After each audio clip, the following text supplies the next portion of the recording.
بسم الله الرحمن الرحيم. معاكم حسام زين وحلقة جديدة من الكورة مع حس. ما تنسوش يا جماعة لو تكرمتم لايك وشير واشتراك في القناة وتفعيل زر الجرس على الكل علشان يوصلكم كل ما هو جديد. مستنيين بقى دعمكم يا رجالة، ما تخذلوناش. طيب ماذا يدور يعني في نادي الزمالك، خصوصا بعد تعادل نادي الزمالك بطعم الخسارة مع نادي سيراميكا كليوباترا؟ احداث مثيرة جدا جدا، تخبطات كبيرة جدا جدا بتحدث داخل نادي الزمالك. ايضا ماذا يدور في ملف الصفقات، وماذا يدور من كواليس من عودة مستر جوزيه جوميز للنادي الاهلي. في الحقيقة يا جماعة يعني كلنا شفنا امبارح بالامس تعادل مذل رغم تقدم نادي الزمالك مرتين ويتعادل البنك الاهلي.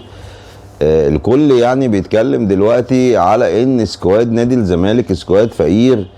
طيب ما احنا عارفين الكلام ده يعني كويس، ولكن انا في البداية حابب اقول بلاش نظلم الكابتن ايمن الرمادي. مسك نادي الزمالك في ظروف صعبة جدا جدا، وفي الحقيقة درب نادي الزمالك ليوم واحد بس. على فكرة مدرب كبير جدا يا جماعة. انا شايف من وجهة نظري بلاش التخبطات الكبيرة جدا دي. لازم اي مدرب يمسك نادي الزمالك وتديله فرصته الكاملة. يعني على الاقل لو عايز اي نجاح لنادي الزمالك لازم المدرب ياخد يعني فرصته ان هو يجيب صفقات بنفسه وتديله فرصة كاملة ان هو يمسك موسم.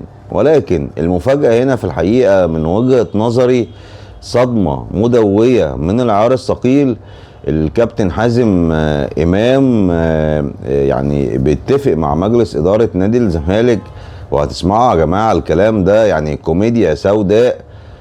بيقول احنا عايزين نجيب الكابتن طارق مصطفى من ابناء نادي الزمالك من اول الموسم. الله، يعني من اول الموسم اللي جاي ان نادي الزمالك يتعاقد مع الكابتن طارق مصطفى ويمسك خلاص يعني نادي الزمالك موسم كامل. طب انتوا كنتوا فين من الاول؟ يعني ده سؤال خطير جدا. هل حضراتكم لسه فاكرين دلوقتي اللي انتوا عايزين تجيبوا طارق مصطفى من بداية الموسم؟ طب كان فين الكلام ده قبل كريستيان جروس بعد ما مشي جوزيه جوميز يعني، وقبل حتى ما يمسك بسيرو؟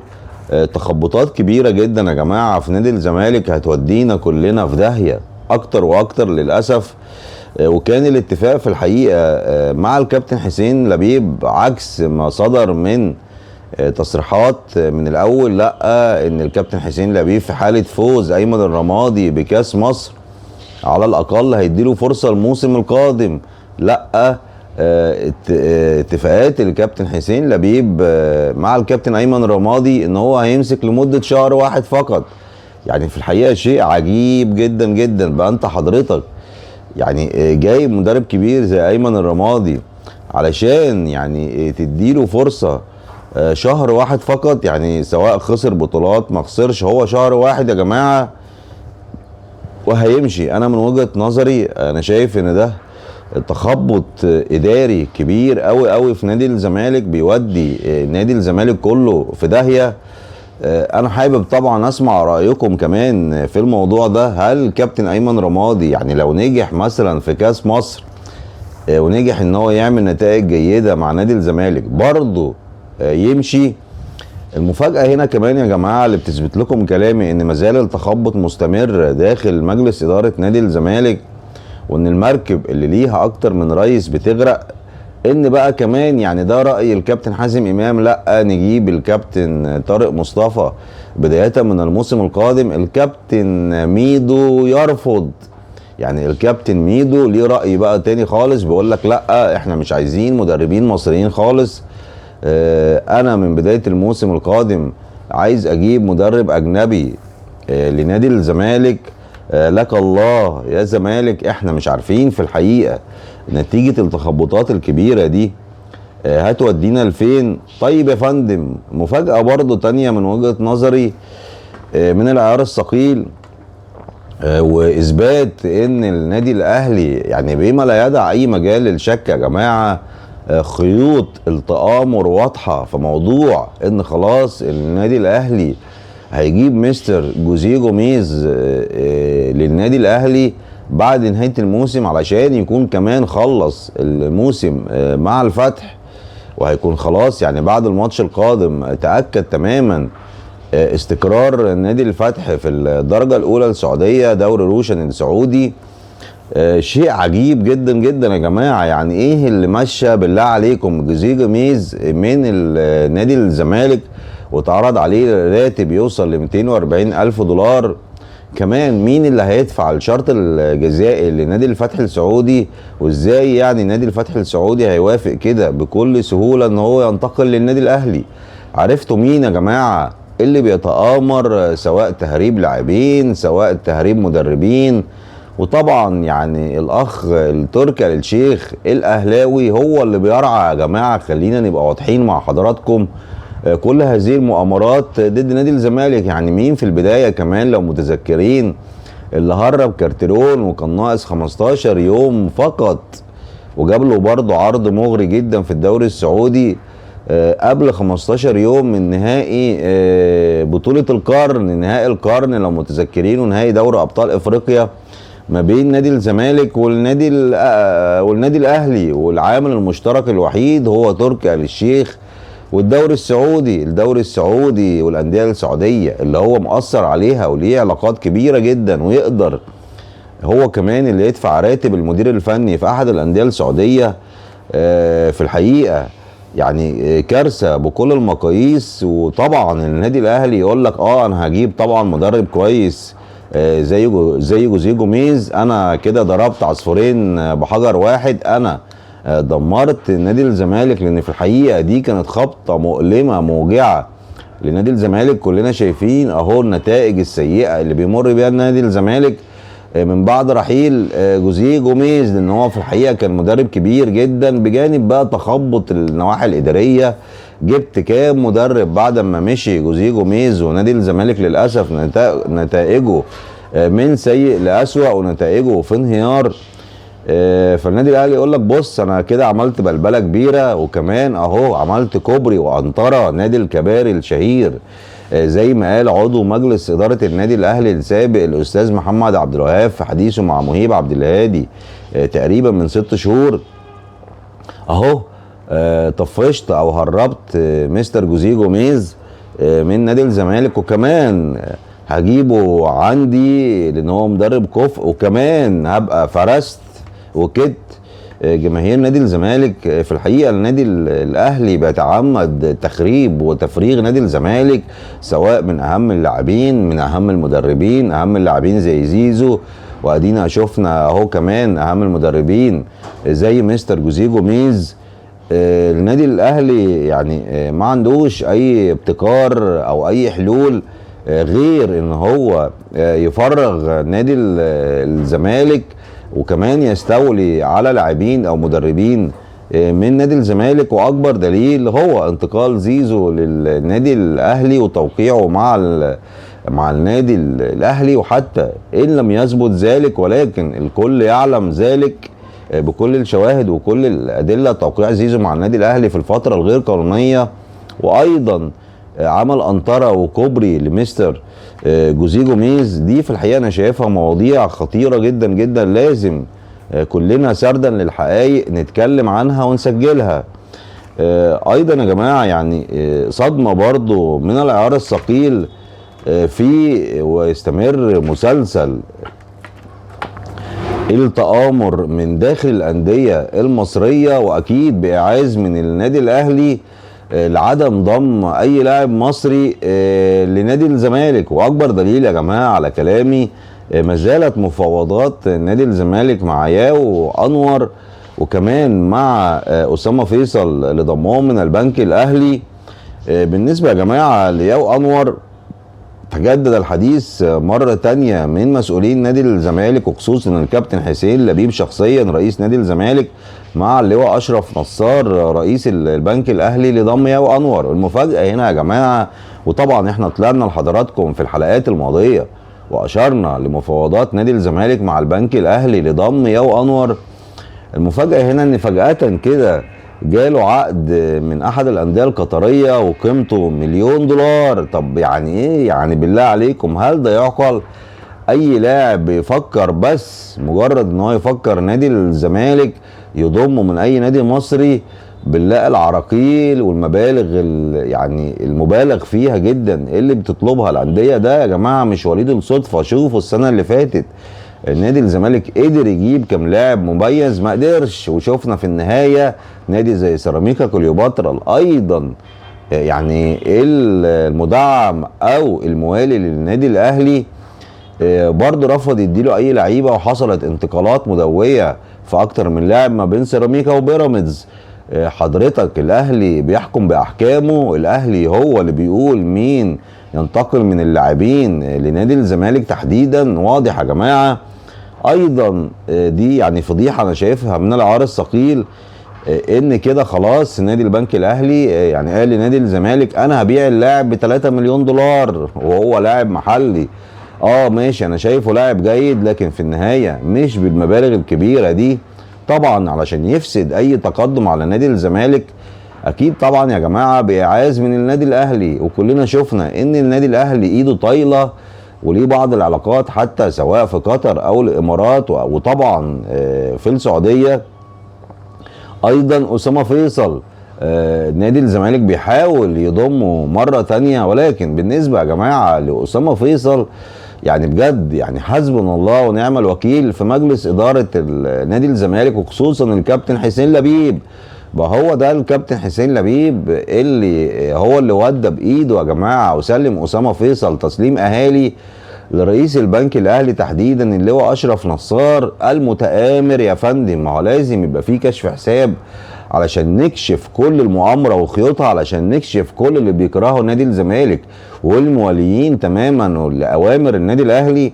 بقى هو ده كابتن حسين اول ما رئيس البنك الاهلي طلب اسامه فيصل انت اديتهوله على طبق من فضه وبتراب الفلوس، واسامه فيصل قال لك انا مش عايز امشي يا كابتن حسين من نادي الزمالك. قال له لو ما رحتش دلوقتي حالا للبنك الاهلي هخليك تلعب مع الناشئين. وبالمناسبه دي كانت تصريحات اللاعب نفسه على شاشات التلفزيون في احدى البرامج، فضح منظومه الزمالك الفاسده بالكامل. دلوقتي بقى طالع علينا سياده اللواء اشرف نصار وبيقول برضه انا مش هبيع اسامه فيصل غير للانديه الاوروبيه. ده اسامه فيصل هو هداف الدوري الممتاز، اسامه فيصل نجم منتخب مصر. يعني لا حول ولا قوه الا بالله. يعني انا مش فاهم في الحقيقه. عشان كده بقول لكم انا بحس ان مجلس اداره نادي الزمالك بيتآمر يا جماعه للاسف، واحنا بنقول اللفظ ده ضد مصلحه نادي الزمالك وبيتآمر لمصلحه وحساب النادي الاهلي.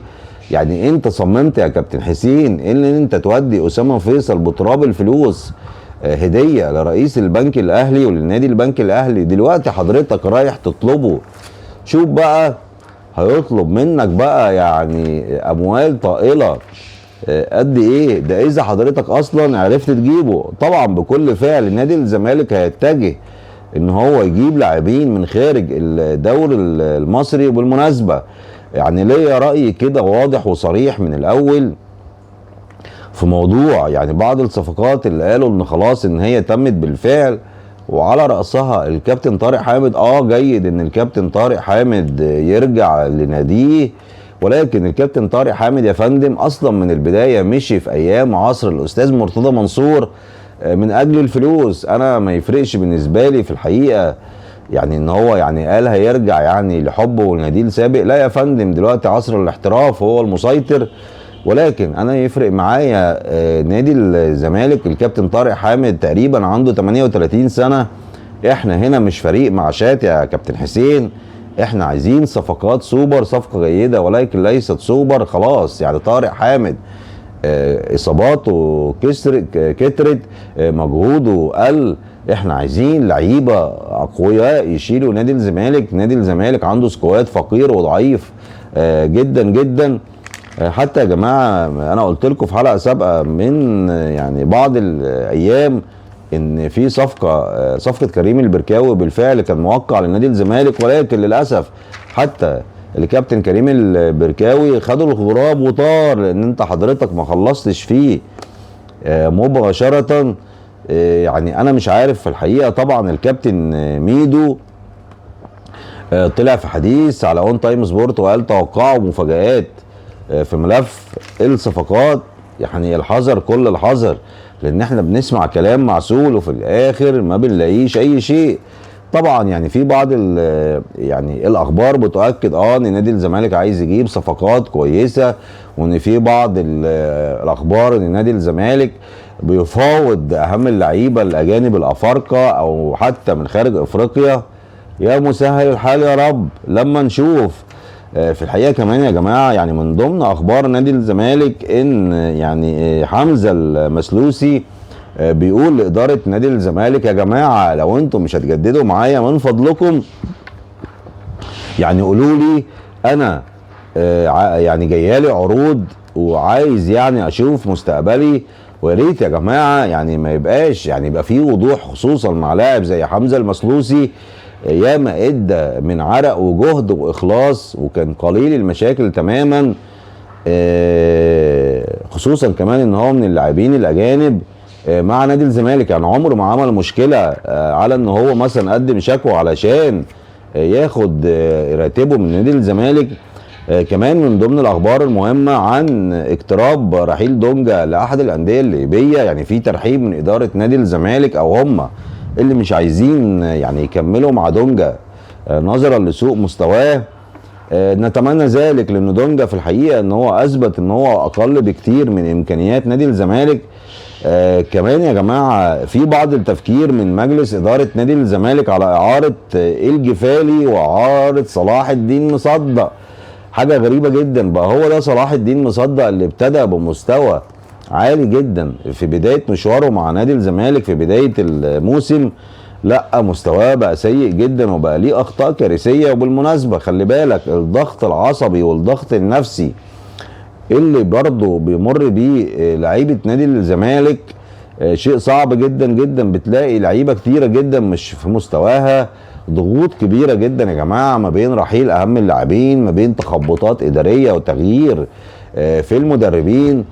كمان يا جماعه يعني ازمه كبيره جدا بيسيرها محمد عواد، وشفنا كلنا كان وش مقلوب امبارح لما جه اتغير نتيجه لاصابه صبحي. يعني شلنا صبحي هو اللي ابتدى المباراه، جات له اصابه ونزل محمد عواد.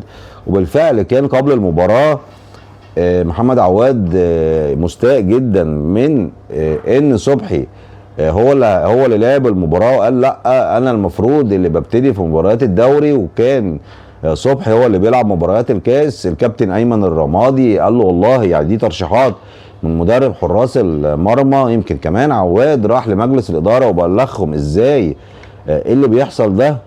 يعني انا قلت لكم تغيير المدربين الكتير هيثير ازمات كبيره جدا في فريق نادي الزمالك. كمان يا جماعه في مشكله وازمه كبيره جدا بيفجرها احمد حمدي. ليه ما بيلعبش لغايه دلوقتي؟ يعني تقريبا دلوقتي بقاله سنه كامله الرباط الصليبي بياخد من 6 شهور ل 8 شهور كحد اقصى. المفاجاه هنا يا جماعه ان احمد حمدي هو اللي رافض يلعب، وقال لهم لا انا مش عايز العب في الموسم ده، انا خايف من الاحتكاكات. انا كنت عايز اروح كمان للطبيب الالماني علشان هو يعني اللي ياكد لي ان انت جاهز للعب. كلنا فاكرين المشكله دي لما نادي الزمالك قال له لو انت عايز تسافر بقى سافر على حسابك، احنا عالجناك وعملنا كل اللي في وسعنا، يعني معناش فلوس. فالكابتن احمد حمدي عايز يبتدي من الموسم القادم. حاجه عجيبه جدا جدا في الحقيقه. يعني احنا هنلاقيها منين ولا منين؟ من فشل ذريع لفريق نادي الزمالك، من مؤامرات في التحكيم، من لجنه تظلمات ظالمه جدا في قراراتها. فالكابتن احمد حمدي عايز يبتدي من الموسم القادم. شيء عجيب جدا جدا في الحقيقه. كمان يا جماعه يعني المحامي اشرف عبد العزيز محامي النادي الاهلي طلع علينا بتويته بالامس بيقول فيها انزل انت بقى علشان انا اكمل، وعمل دايره حمراء وجواها حط النسر طبعا يعني بيسف وبيتريق على هزايم نادي بيراميدز المتتاليه. انا مش عارف في الحقيقه، يعني محامي يقوم بدور مشجع، احيانا اعضاء مجالس ادارات برضه يتريقوا ويسفوا سواء على الزمالك او بيراميدز. ايضا كانت في تويته برضه شهيره جدا للاستاذ محمد العدل بالامس بيقول فيها، قال ان بيراميدز مرشح للخساره دي قبل مباراه يعني بيراميدز وسيراميكا. قال ان بيراميدز مرشح للخساره من سيراميكا لان دماغه في نهائي افريقيا، ولو كسب، ولو الزمالك كسب، يعني بيتكلم على مباراه الزمالك وبيراميدز القادمه، هيبقى التاني ويلعب هو افريقيا.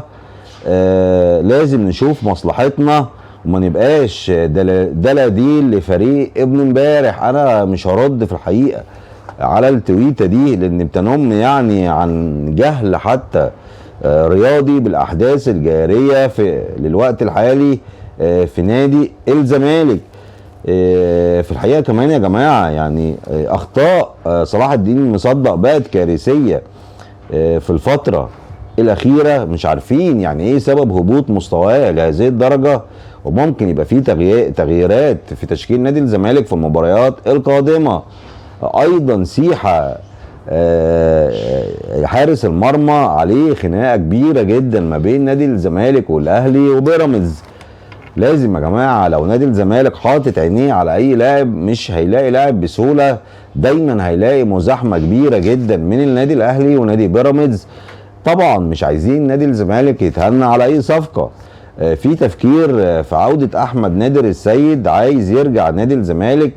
بس المفاجاه هنا يا جماعه، هل يعني احمد نادر السيد هيقدر يشيل حراسه مرمى نادي الزمالك لو يعني اقتضى الامر؟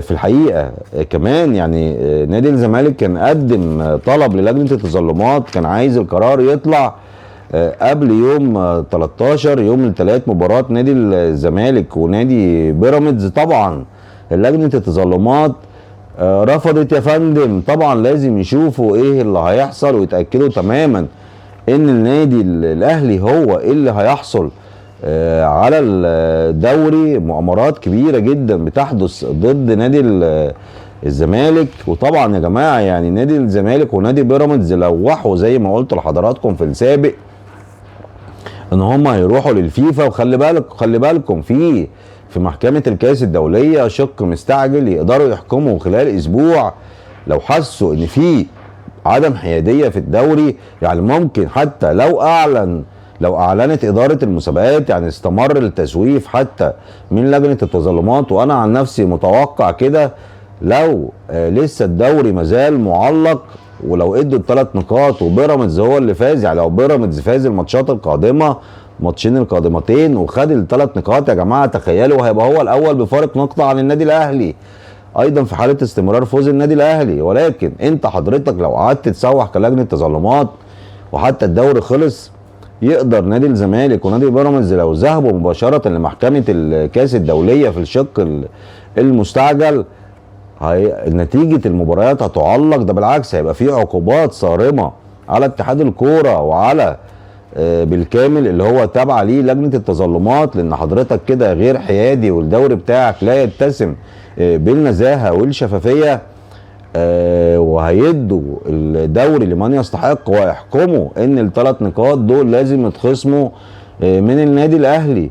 فعلشان كده يعني انا بشجع اي اتجاه لمحكمه الكاس الدوليه، لان في الحقيقه انت هنا عندك فساد رياضي مدلس. لجنه استئناف للاسف هي كمان حتى يعني المفروض ان هي اللي تحافظ، يعني هنروح لمين تاني؟ المفروض ان هي خلاص يعني اعلى جهه او هي اللي بتفصل في حقوق الانديه داخل الدوري المصري، هي كمان مدلسه لصالح النادي الاهلي.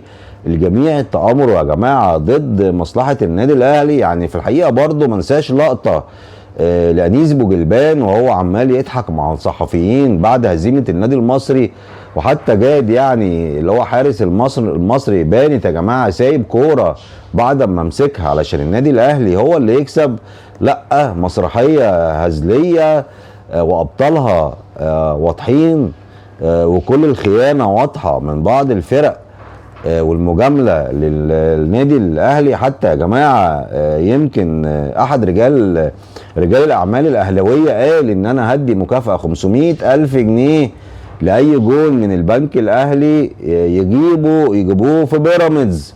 وبالفعل ده اللي حصل امبارح في ماتش البنك الاهلي. كان عندهم حافز قوي جدا جدا. احنا زهقنا من الجو الملوث ده، ولكن يعني ما زلنا نشجع نادي الزمالك ما حيينا، لان في الحقيقه مشجعين نادي الزمالك هم الابطال الحقيقيين. جمهور نادي الزمالك هو البطل الحقيقي اللي بيشجع ناديه، مش علشان هو بيكسب، لا، بيشجع ناديه لان هو بيحبه وبيعشقه. علشان كده مستمر نادي الزمالك رغم كل هذه المشاكل، سواء من داخل نادي الزمالك او من خارج نادي الزمالك. عاش الزمالك العظيم وحبه في قلوبنا. ما تنسوش يا ابطال لايك وشير واشتراك في القناة زي ما دايما انتوا بتفاجئوني، وانا متوقع ده من حضراتكم. تحياتي لكم والسلام عليكم ورحمة الله وبركاته.